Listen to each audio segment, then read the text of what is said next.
Software या programme आपका चल रहा है, तो देखेगा और बोलेगा इनमें से कौन सी लगभग साइट है। तो यही तो होता है।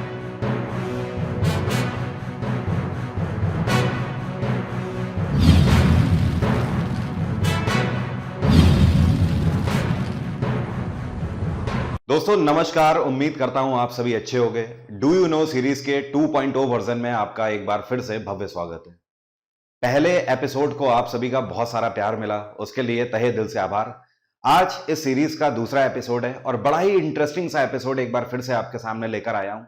इन 10 से 15 मिनट के अंदर भारत की जो मेजर रिवर्स हैं, जो मुख्य नदियां हैं, उनकी लंबाई कितनी है, क्या उनका सोर्स है और कहां पे जाके वो नदियां गिरती है, इनको हम कवर करेंगे। मेरा आपसे वादा ही नहीं, दावा भी है कि आप जीवन में कभी भी इस तरीके से नदियों को नहीं भूल पाएंगे। और इनसे इतने ज्यादा क्वेश्चन बनते हैं कि आप बिलीव नहीं कर सकते। प्रीवियस ईयर क्वेश्चन आप उठा के देखो, रिवर में अगर पहला ही क्वेश्चन पूछा जाता है तो इन 10 रिवर्स में से ही आपसे पूछ दिया जाएगा। तो चलिए शुरू करते हैं फटाक से, और 10 से 15 मिनट में पूरे मैप को भर के देख लेंगे कि भारत की मुख्य नदियां कौन सी हैं। देखिए दोस्तों, सबसे पहले जो इंपॉर्टेंट रिवर है हमारी, वो है इंडस रिवर सिस्टम।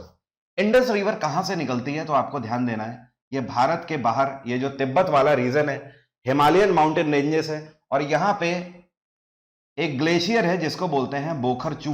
क्या बोलते हैं? बोखरचू। नाम ध्यान रखना।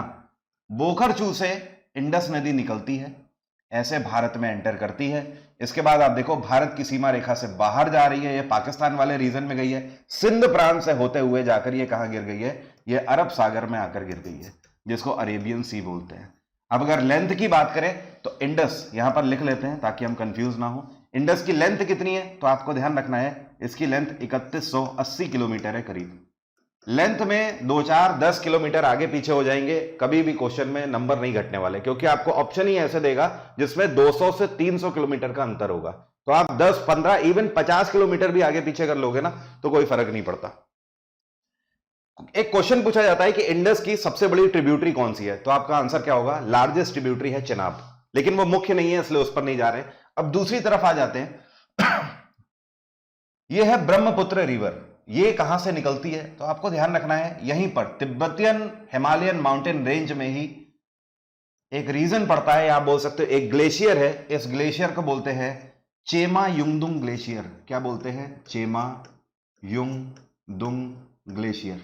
यहां से निकलती है कौन सी नदी? ब्रह्मपुत्र। और ऐसे चलेगी किधर? ईस्ट की तरफ, और चलती जाएगी और फिर ये टर्न लेगी और भारत में अरुणाचल प्रदेश वाले रीजन से एंटर कर रही है। ध्यान रखना है, क्वेश्चन पूछा जाता है कि इंडस ब्रह्मपुत्र जो है ये भारत में कहां से एंटर करती है, तो अरुणाचल प्रदेश वाले रीजन से ऐसे एंटर करेगी।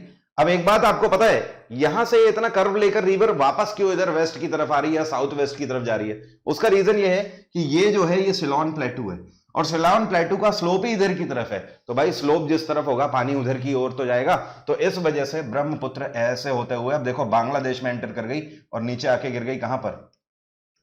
बे ऑफ बंगाल में आकर गिर गई। तो ये आपकी कौन सी हो गई? ये हो गई ब्रह्मपुत्र रिवर। और इसकी लेंथ कितनी है? इसकी लेंथ है 2900 किलोमीटर, या आप 3000 किलोमीटर मान लीजिए। एक इसमें और क्वेश्चन पूछा जाता है कि जो ब्रह्मपुत्र है भारत में कितनी किलोमीटर तक बहती है, तो ये वाला पॉइंट और ये वाला पॉइंट, इसके बीच में 900 किलोमीटर ये बहती है। मतलब 2900 में से 900 किलोमीटर वो भारत में बहती है, बाकी कुछ किलोमीटर वो बांग्लादेश में तय कर रही है और कुछ वहां से आ रही है चाइना वाले रीजन से। इसके बाद जो हमारी तीसरी रिवर है वो आपको ध्यान रखनी है, मोस्ट इंपॉर्टेंट। ये है हमारा गंगा रिवर सिस्टम। गंगा कहां से निकलती है? ये उत्तराखंड के गोमुख ग्लेशियर से निकलती है। वैसे मैं आपको बता दूं, गंगा गोमुख से नहीं निकलती है, गोमुख से भागीरथी निकलती है, और उसी के पास से, चलिए उसी को यहां पर बना देता हूं। ये है आपका गोमुख। गोमुख से गंगा, ये भागीरथी निकली। ये इसी से थोड़ी दूरी पर सतोपंत ग्लेशियर है जहां से निकलती है अलकनंदा। ये दोनों आकर कहां मिलते हैं? ये दोनों देवप्रयाग में आकर मिलते हैं, और यहीं से जब ये दोनों नदियां मिलती हैं तो ये गंगा बनकर चलती है आगे। ये ऐसे आएगी, इन सभी रीजन से आकर ऐसे करके ये भी बे ऑफ बंगाल में गिर जाएगी। कोई दिक्कत तो नहीं है। और गंगा की लार्जेस्ट ट्रिब्यूटरी कौन सी है? पहले तो चलिए लेंथ की बात कर लेते हैं। ये हो गई गंगा, 2525 किलोमीटर गंगा की लेंथ है। अब अगर बात करें कि इसकी सबसे बड़ी ट्रिब्यूटरी कौन सी है, तो ये यमुनोत्री ग्लेशियर से निकलती है और ये आकर गंगा से कहां मिलती है? ये आकर मिलेगी यमुना और ये जिस जगह पर आके गंगा से मिलती है इसको बोलते हैं प्रयागराज, या जिसको आप पहले इलाहाबाद के नाम से जानते थे। यमुना की जो लेंथ है ये 1400 किलोमीटर है। एक और इंटरेस्टिंग फैक्ट आपको ध्यान रखना होगा, जिस नदी को हम लोग गंगा बोलते हैं, बांग्लादेशी लोग या बांग्लादेश के अंदर इसी को पद्मा नाम से जाना जाता है। जिस नदी को हम लोग ब्रह्मपुत्र बोलते हैं, बांग्लादेश के अंदर उसी को जमुना नाम से जाना जाता है। तो ये काफी इंटरेस्टिंग फैक्ट है। ये जो ब्लू वाली हो गई ये यहाँ पे पद्मा हो गई, ये रेड वाली हो गई ये जमुना कहलाती है यहाँ पर। अब आ जाते हैं और एक इंपॉर्टेंट रिवर देखते हैं जो मध्य प्रदेश रीजन से निकलती है। मध्य प्रदेश में जो आपकी नर्मदा है ये निकलती है अमरकंटक की पहाड़ियों से, और ऐसे आएगी, थोड़ा महाराष्ट्र वाले रीजन पे टच करेगी, फिर गुजरात वाले रीजन से होते हुए अरब सागर में आकर गिर जाएगी। क्लियर है यहां तक? ये आपकी क्या हो गई? नर्मदा। लेंथ कितनी है? करीब 1400 किलोमीटर लेंथ है इसकी। नर्मदा के ही जस्ट बराबर से इधर से मालवा रीजन में ही या मध्य प्रदेश में ही सतपुरा की पहाड़ियां है, और यहां से कौन सी एक नदी निकलती है? तापी नदी इसको बोलते हैं। इसके पैरेलल चलेगी और ये भी आकर यहीं पे गिर जाएगी। ये कौन सी हो गई? तापी। ये करीब 800 किलोमीटर की रिवर है। और थोड़ा नीचे आ जाइए, जिसको वृद्ध गंगा के नाम से जाना जाता है, ये नदी कौन सी है? तो ये है महाराष्ट्र के रीजन से निकलती है, और महाराष्ट्र में कहां से निकलती है? नासिक से निकल रही है। ये है गोदावरी। ऐसे नासिक से निकलेगी और ऐसे करके जाके ये भी बे ऑफ बंगाल में गिर जाएगी। कौन सी हो गई? गोदावरी। इसकी भी लेंथ करीब 1450 किलोमीटर है।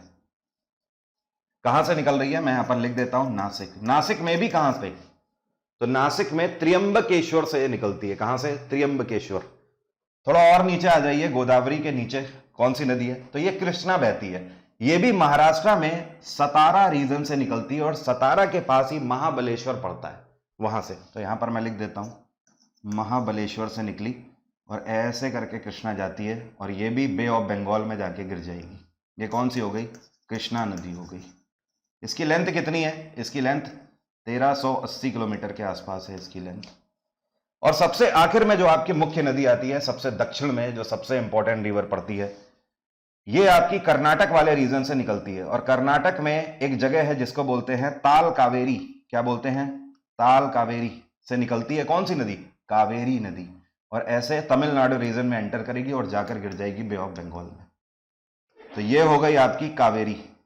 इसकी लेंथ भी करीब करीब 800 किलोमीटर है। ध्यान रखिए मैं राउंड फिगर में लेंथ लिख रहा हूं। तो आपने कितनी नदियां कवर कर ली? एक इंडस, दो ब्रह्मपुत्र, तीसरी गंगा, चौथी नर्मदा, पांचवी तापी, छठवीं गोदावरी, सातवीं कृष्णा, आठवीं कावेरी। उसके बाद नवी हम लोगों ने यमुना के भी बारे में बात किया है। यहां पर कोई दिक्कत तो नहीं है। करीब करीब 10 नदियां हम लोगों ने 10 से 12 मिनट में कवर कर ली। कैसा लगा आपको ये सेशन? कमेंट बॉक्स में लिखकर बताइए, और दबा के लाइक ठोके इस सेशन को, और उन लोगों को शेयर करो जिनको इस सीरीज के बारे में नहीं पता है। कल से फिर मिलेंगे तीसरे एपिसोड में एक इंटरेस्टिंग फैक्टर के साथ। Thank you everyone. अपना ख्याल रखिए और पढ़ाई करते रहिए। सॉफ्टवेयर या प्रोग्राम आपका चल रहा है,